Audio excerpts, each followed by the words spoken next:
Matapos ang ilang araw na pagdinig sa Senado at pagharap ng mga ilang testigo, ay hindi pa rin kumbinsido ang mga senador sa kung ano talaga ang nangyayari sa Sitio Kapihan, Socorro, Surigao del Norte, na kung saan pugad raw ito ng kulto na pinamumunuan ni SBSI President Leader Jay Kilario o mas kilala bilang Senior Aguila.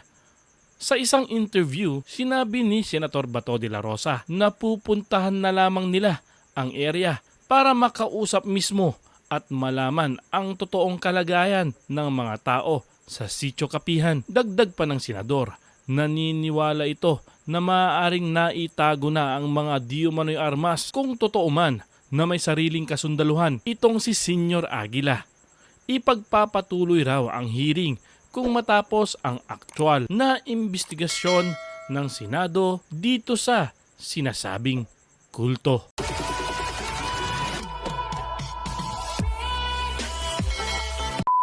Why would they go there on the first place? There are 3,500 to 5,000. What are the pushing factors why people would go there and stay there? Ignorance, yes. Miseducation, yes. Merong element of desperation, poverty. May nagtatago nandun kasi may mga warrant of arrest. May nandun kasi napuno na sa utang. May mga ilang teachers na punong-puno na sa utang. Nakikita namin, first, we would like to confirm that indeed there are forced marriages. We have interviewed them, and in fact, we have interviewed also Mark. And the reality is that helping fight a cult is challenging. Not because of yung mga forced marriages, pwede pa yun, ano? Pero private army, parang, teka lang, that's a little bit dangerous. Hindi okay sa akin yung forced marriages. Hindi ko matanggap yun. Sa amin, mga human rights lawyers, tinitingnan din namin yung safety namin. Well, anyway, nung narinig namin kay Mark na kahit yung taga-DNR ay nilalagyan nila ng mga trap, teka lang, delikado yon. So I can understand the challenge, no, of the DNR going there because they have their own private army and that the training is really extensive. Young combatants, children, training them to be skilled, no? Anyway, nakikita rin namin sa tulong namin, ng tinutulungan namin, that basically the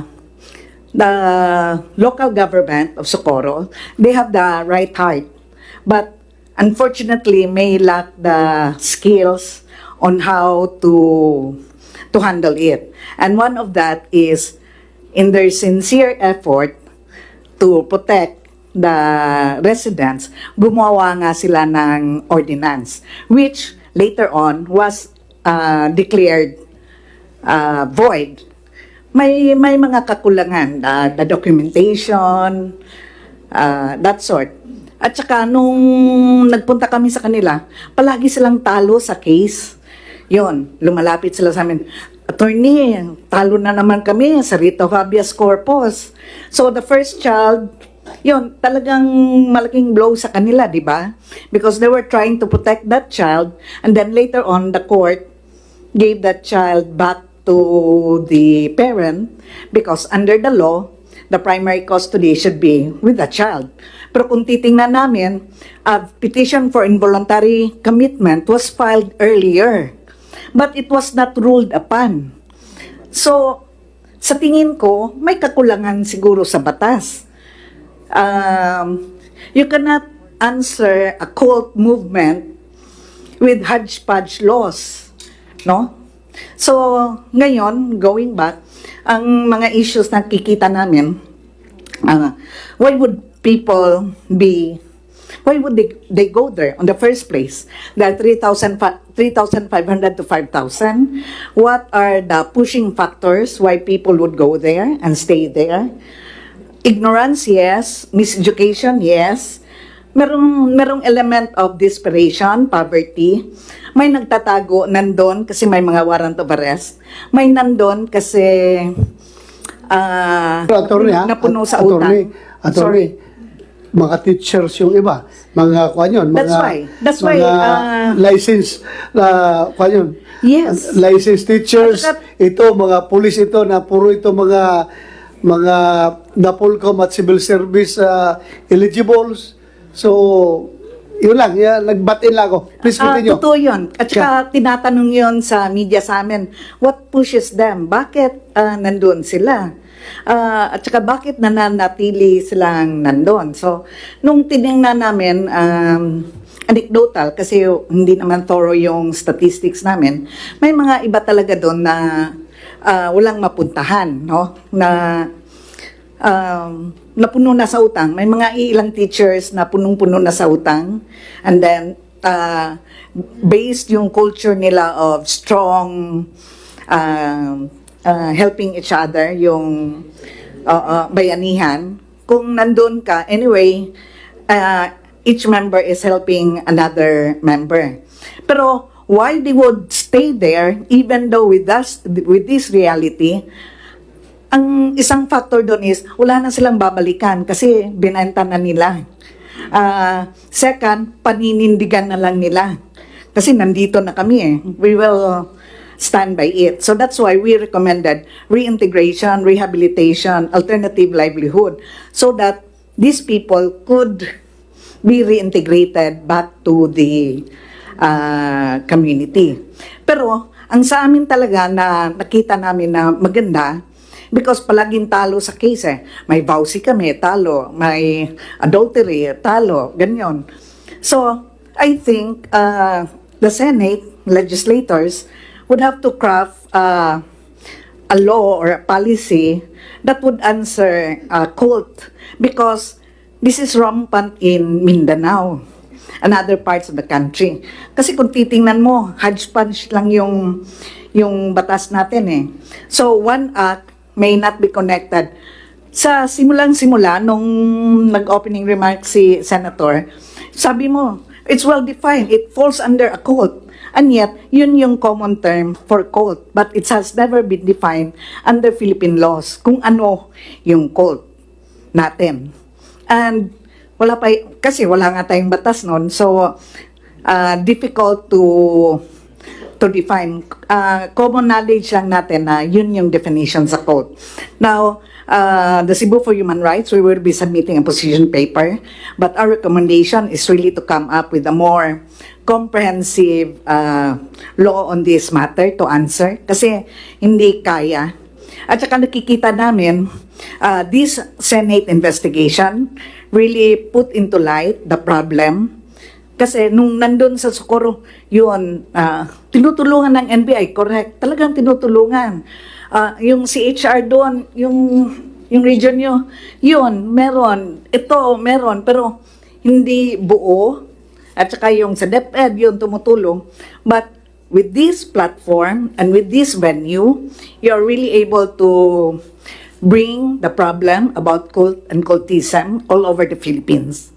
Kaya nga siguro, patok na patok, kasi maraming nagkaka-interest dito. Yung aking mga tauhan, we have, despite our visitorial power, we still need to get clearance from them to be able to exercise our moratorium. You are the regulating agency, DNR. You have the visitorial powers. Hindi kayo makapasok doon? We need to get clearance from them. Ha? We need to get clearance. Anak ng baka. Anak ng baka. Anong klaseng gobyerno kayo? Ganun na kayo kahina. DNR kayo. Yeah. Oh, visitorial powers ninyo, exercise ninyo over that piece of land.